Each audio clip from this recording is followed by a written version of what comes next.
หมดอะไรจับตั้งตาบอกคนกินคนไม่ได้ อันนั้นผ้าหางนะ น้ำพริกเอาเปลือกขึ้นเฉยเลยขึ้นเฉยมีหลงให้หางโอ้อันนั้นเป็นกำยังเลยนะถ้าโดนน้ำเติมแห้งเลย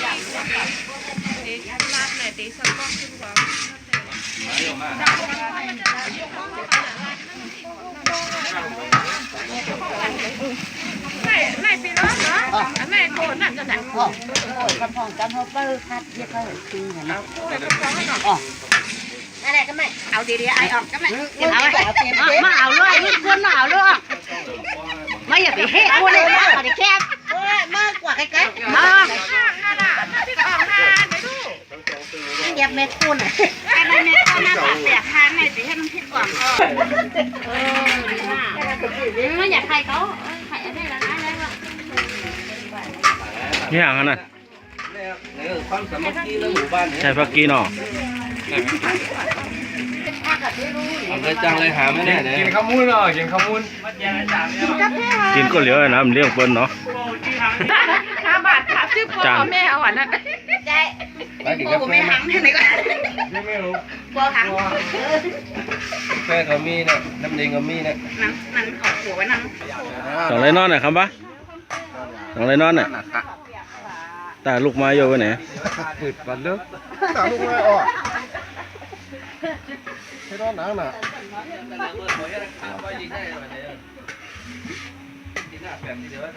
นั่งเรื่องความชื่นเรื่องขันมาหางเลยมาหางมากินมาดูอ่ะมาใจกันเนาะจะในโมเดลเนี่ยมานั่งให้หางนั่งตักไม่เหรอเอาไว้หน้าให้กิน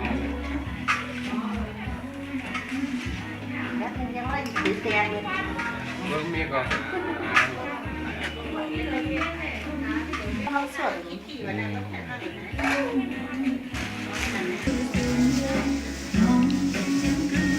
เจ้าขมุนฝังเหรอ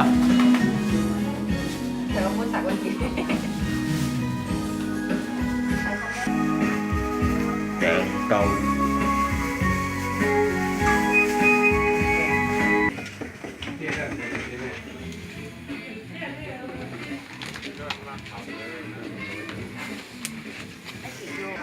เราที่นั่นเจ๊ต้องไทยของเราค่ะก็บอกว่าเอ็มไม่อยู่นี่ค่ะนี่อ่ะถึงมาหาเราว่าได้ทักมันไปไปค่ะน่ะจอกให้กินท่านน่ะพี่น้องอันนี้ได้แพงพี่น้องบ้านจำบ้านไก่บ้านสู้บ้านท่านเนี่ยใครกินตัวไม่ค่ะมาไม่เป็นแต่เล่นมาไม่ค่ะไม่พ่อค่ะบ้านน่ะอยากให้ไปดีค่ะเอ็มนั่นขอหาน่ะหาเลยมันเลยเข้าไปทำยางไล่ตอนหันเลย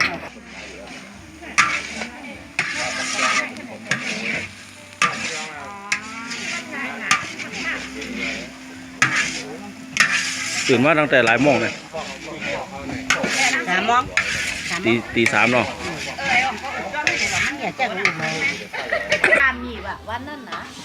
จาน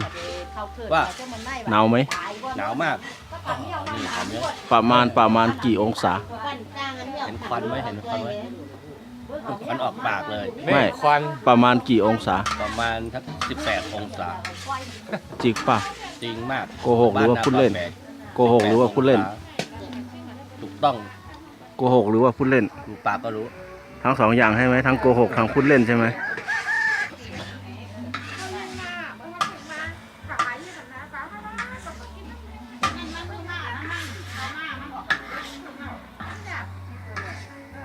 คืนเดี๋ยวก่อนนี่ให้มาให้เมาอ่ะนะตาพึงปวดได้เมาเลยเมาป่ะมึนไม่ได้เนาะ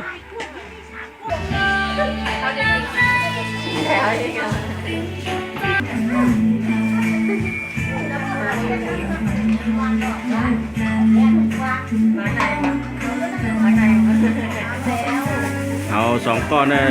มีความถ่อมเนาะที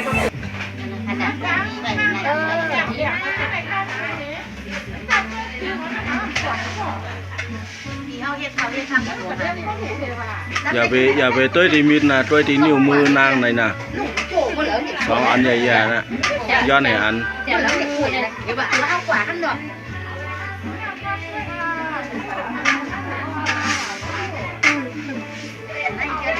สั่งว่ากินหังสั่งว่าย าย าหังยาดองหังยาดอง ก็ ยาดองตาหมอเสียง quán tay rồi này giờ đó một chuyện thế này hàng quân พอมันเปลี่ยนที่กันได้ละละ ยาดองหังยาดองจ่องเจอยาดองหมอเสียง แต่เมื่อปวดแขนปวดขากินได้ดีเลย นั่นน่ะแม่น่ะ อ๋อย่างเหรอ อันนี้ดื่มน้ำชาเนาะ อันนี้น้ำเนงครับอ่ะในน้ำเนงของหน้าป่าแปลกเราสั่งซื้อก็กิโลละ100นะครับ แล้วคนหับกว่าขายต่อตอนไหนกินก็ไอ้อามีอันเนี่ย คนอามีอันก็กินให้100งั้นนะ ร้อยเช้าเนี่ย ส่งถึงเชียงใหม่เนี่ยนะ ต้องอร่อยฮะ อร่อยมากเลย กินน้ำเนงกันค่ะ น้ำเนียงเมืองใต้เนี่ย เมืองไต้ พี่น้องใต้กินน้ำเนียงกันได้เลย พี่น้องใต้มันกินเรากินเบี้ยวะกินน้ำเนียงไงวะแล้วก็กินน้ำเนียงไงเนี่ย น้ำเนียงอ๋อพี่น้องกำลังใต้กินน้ำเนียงกันเนี่ยมัน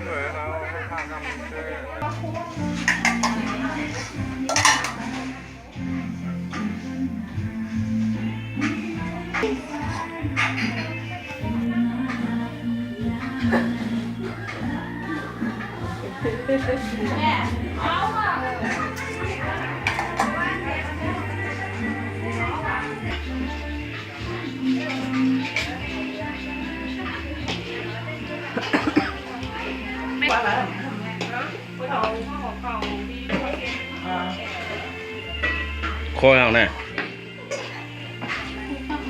โคพระขอเนาะ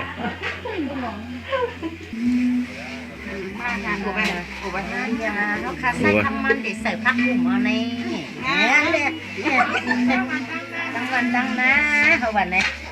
quay chín quay lủ quay điệt này lấy không cặp sâu cặp ban hậu bạn này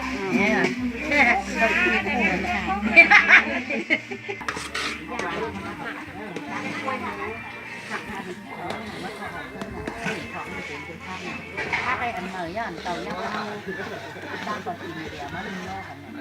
cái này nó là cục cườn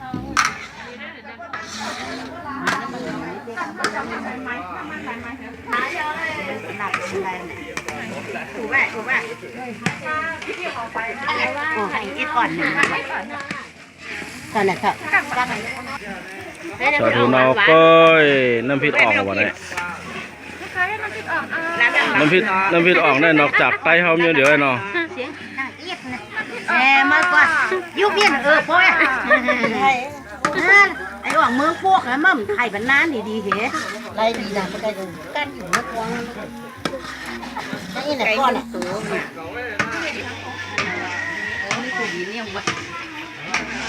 ไอ้เนี่ยวะ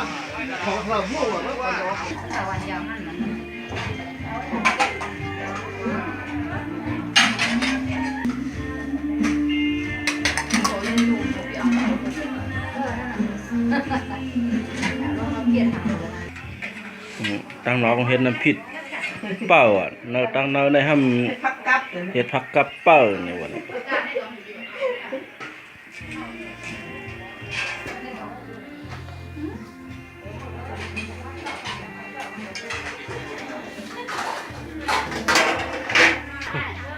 นั่งกินกันได้นะ เท่านั้นเลยแค่พอมียิ่งคู่มาอย่างกว่าเนี่ย เรียบร้อย các nó miền thau của đi biển lý do ấy phải trang trở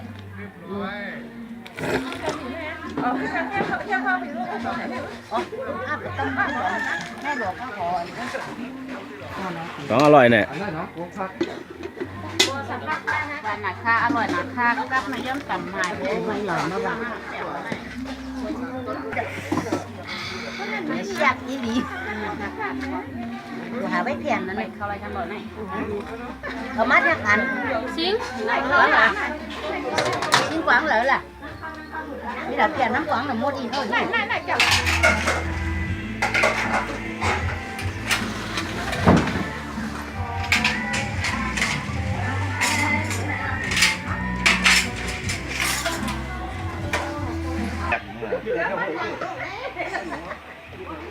นั่นนี่นั่น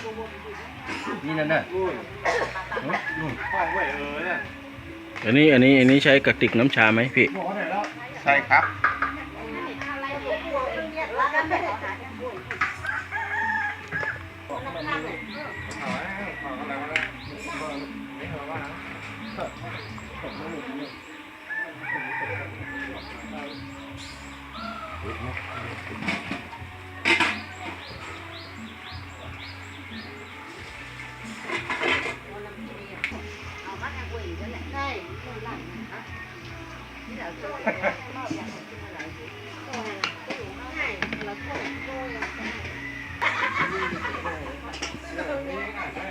แล้วตัวได้มือตำหรอ เรียนต้อง มือตำหรอนี่ก็ทำได้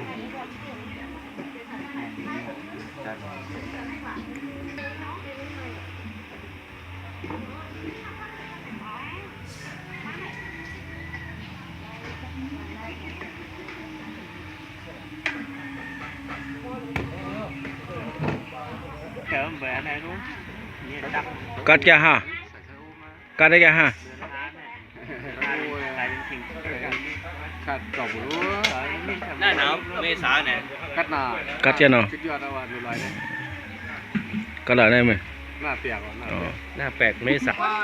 เป็นเมโครเนาะก่อนได้เฮ็ดพักก็ต้องล้างให้ต้องไปเฮ็ดเนาะไปเฮ็ดเจ้าก็ล้างแทงเลยเนาะต้องจะ ล่างให้เฮ็ดประเทศเราล่างก็เฮ็ดเพียง กุศลนำนาเลยกุศลนำนาเนาะ มันเป็นน้ำนี่แต่หน้าแล้วในคลองอะไรก็เหมือนกัน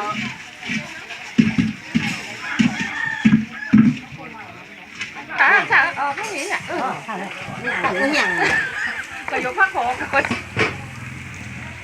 เฮ็ดพักแทงเมี่ยวบ่ได้ มาถึงเส้นไม่ไหวเลย คุกค่ะ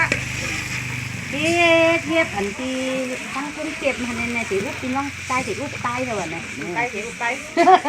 นั่งใต้เดี๋ยวอุบไปอ๋อ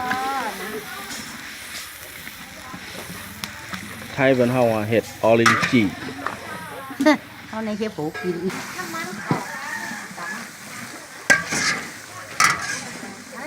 โอ้ตายแล้วจะหาว่าเป็นปูอ่ะปูเนี่ยปูฮะ เมโครเจ้าดีตีวันหน้าปะแปลกว่านะ ทั้งวันแล้วก็มาขอขวดทอดหลังก๊อกที่ไหนดีที่ไหน ได้เขาแคบอ่ะ อยู่นั่นน่ะ เขาจะพักคนเลยอ๋อมาอะไรจำผมอยู่ ก็ใครก็จวกจอมก่อนห่อได้ด้วยนังเยอะๆจะให้ไหนบ้าง โอ้ถ้าไหนสร้างขันสักขัน ก็หรอ สาวตัวอะไร ก็งานขอฉีกกับตั้งหลังให้ในหล่อฮะ จักพุ่มนี้ก็เจ้าเต้ยคนไปรู้ลำอย่างนี้แค่รู้ถึงสองจักรู้ไม่รู้โอ้ยบ้านเด็กบ้านเด็กของมันเด็กของข้าเราพี่ลาบ้านเด็กอะบ้านเด็กกับป้าปูหูเนี่ยอย่างนี้อันนั้นสมัยบ้านเองน่ะ เนี่ยดิบเนาะตีมบ่เลยโค้งเนาะ อันใหญ่ๆไหนอันใหญ่ๆไหน ไม่ได้ละเนี่ย98ถ้าเกิดพูดกันแล้วมันบุจอมมานั่นอันไหนยาวมาแต่คุณ16เลขโอ้ปาก คิดกว่าน้องนายเองอยากเขาคิดเหมือนจอมัน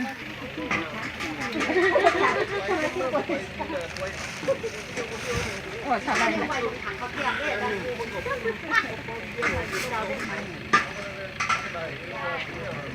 ไม่อิงเหรอ เอ้ย ฮะแค่เพี้ยเนี่ยงอมัน